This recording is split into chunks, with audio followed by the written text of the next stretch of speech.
রাখনে বলাকে বলে তুমি, বলে তোর সংসার চালানোর মালিককে বলে তুমি। তোর কোনো চিন্তা আছে বলে না, যা তোর ছেলেকে নিয়ে চলে যা। মুসা আলাইহিস সালামকে মা কোলে করে নিয়ে চলে গেল বাবা।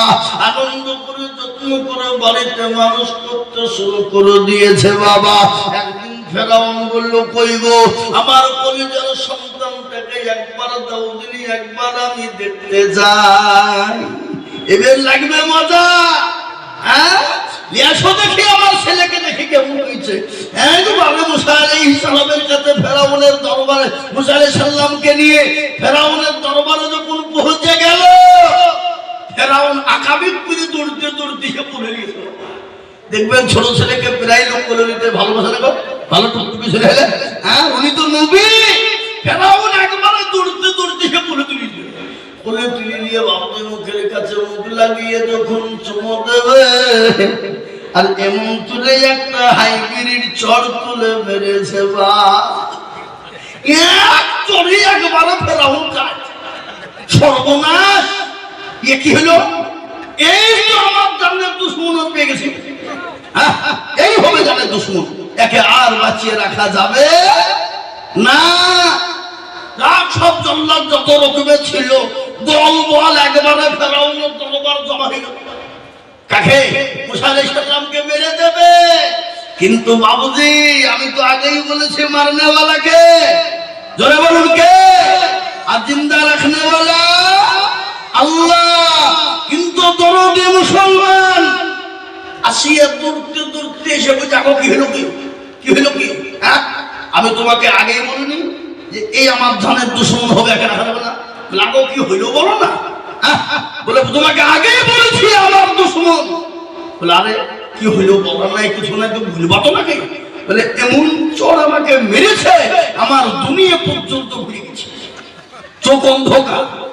তো আসিয়া তো বুঝতে পেরেছে এই মালকে নাকি। হ্যাঁ সঙ্গে সঙ্গে বলছে, আগো সত্যি তোমার বুদ্ধি নাই। বলে আমার বুদ্ধি নেবে না? হ্যাঁ এখন ছোট ছেলে যার হয় চোর মারবে, নাহলে লাঠি মারবে, তাহলে পায়খানা করবে, নাহলে প্রসাব করে দিবে, তোর বুদ্ধি আছে? লেগো ছোট ছেলে বুদ্ধি নাই জানলো, কিন্তু চোরের এত ওজন হইল কি? এতটুকুন ছেলে চোরের ওজন হইল। হ্যাঁ বলে বুদ্ধি নাই, তার প্রমাণ দেখতে চাও? বলে হ্যাঁ। তাহলে কি প্রমাণ? বলে একদিকে স্বর্ণ আর একদিকে কি যেটা বলো আগুন। যদি স্বর্ণে হাত দিয়ে ফেলে জানবো তার বুদ্ধি হয়ে গেছে, আর আগুনে যদি হাত দিয়ে ফেলে তাহলে জানবো তার বুদ্ধি কি হয় নাই। কিন্তু বাবজি এখনকার যা ছেলেপিলে ডিজিটাল ছেলে নাকি বলছে, মায়ের পেট থেকে বেরিয়ে বলছে মোবাইল চালানো হলে দুধ খাবো না। কি গো বলছে না, বলছে না? ধরো বলুন। হ্যাঁ ওই এক কোর থেকে দুধ খাবার, আর এক কোর থেকে মোবাইলে দেখাবো, বন্ধ হয়ে গেলে খাবারও বন্ধ।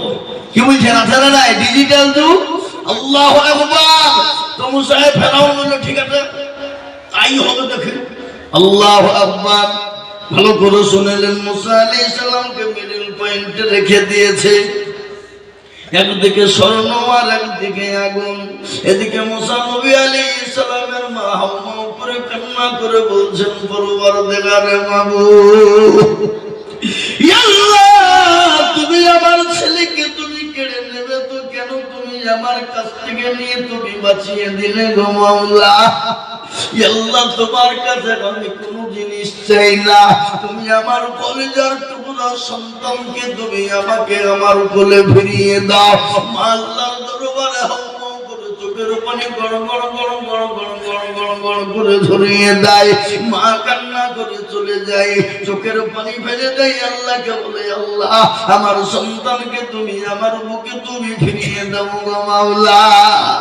এদিকে আসে আল্লাহর কাছে হাতটা তুলে দিয়ে বলছেন, পরওয়ারদিগারে আলম, মিশরের মাটিতে সবাই আমার স্বামীকে খোদা বলে মেনে নিয়েছে, রব বলে মেনে নিয়েছে গো মাওলা, কিন্তু আমি আসি আল্লাহ আমার স্বামীকে স্বামী বলেই মেনেছি, আমি খোদা বলেও মানি নাই, আমি রব বলেও মানি নাই, আমি একমাত্র তোমাকে খোদা বলে মেনে মেনে নিয়েছি, রব বলে মেনে নিয়েছি। আল্লাহ তুমি যদি চাও এই ছেলেকে দুনিয়ায় রাখবে, পৃথিবীর কেউ পারবে না তাকে মেরে দিতে। আর তুমি যদি চাও রাখবে না, পৃথিবীর কেউ তাকে মারতে পারবে না। আসিয়া হাউমাউ করে আল্লাহর কাছে কলম করে চলে যায়। এই আসিয়ার জীবনে আপনারা সকলেই জানেন, ফেরাউন আসিয়াকে বলেছিল, আসিয়া আমাকে একবার খোদা বলে মান, আমাকে একবার রব বলে মেনে নে। আসিয়া বলেছিলেন, প্রাণের স্বামী, আমি তোমাকে স্বামী রূপে ছাড়া কোনো রকম তোমাকে খোদা বলে মানবো না, কোনো রকম তোমাকে স্বামী ছাড়া আল্লাহ বলে মেনে নিতে পারবো না।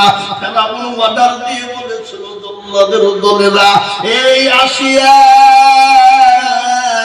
তাকে মরুভূমির প্রান্তে নিয়ে যাও, উলঙ্গা করে দিয়ে প্যারাকের উপর তাকে শুইয়ে দাও, কাঠের উপর প্যারাক দাও, প্যারাকের উপর সাত করে শুইয়ে দিয়ে বুকের উপর পাথর চাপিয়ে দাও। আর বলো যতক্ষণ পর্যন্ত ফেরাউনকে খোদা বলে না মানবে, আল্লাহ বলে না মেনে নেবে, আমাকে যতক্ষণ পর্যন্ত স্বীকার না করবে, ততক্ষণ পর্যন্ত পিটনি শুরু করে দাও। ওই আসিয়া মরুভূমির প্রান্তে যখন কাফের বেঈমানেরা জল্লাদের দলেরা আসিয়াকে মরুভূমির উত্তপ্ত গরম বালিতে রে বাবা কাঠের উপর প্যারাক দেওয়া হলো, প্যারাকের উপর উলঙ্গা করে দিয়ে শুইয়ে দেওয়া হলো। নারী দেহ নরম দেহ সুন্দর বইকা প্যারাকের উপর যখন শুইয়ে দেয়, আর এই প্যারাক বেলা নারীর শরীরে যখন একটা একটা একটা করে ঢুকে, আল্লাহ বলেন ফেরেশতা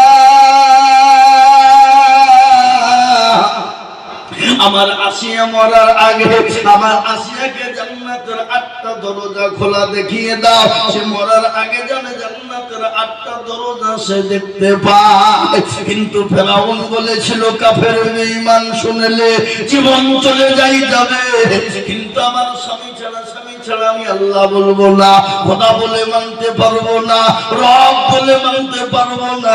কিন্তু দেব, কিন্তু আমার স্বামীকে খোদা বলে মানার কোনো মানে নাই। এই আসিয়ার উপর অত্যাচার শুরু হয়ে গেল রে বাবা। আজ আমি আপনাদেরকে বলবো, বাপরে ও মুসলমান দরদি,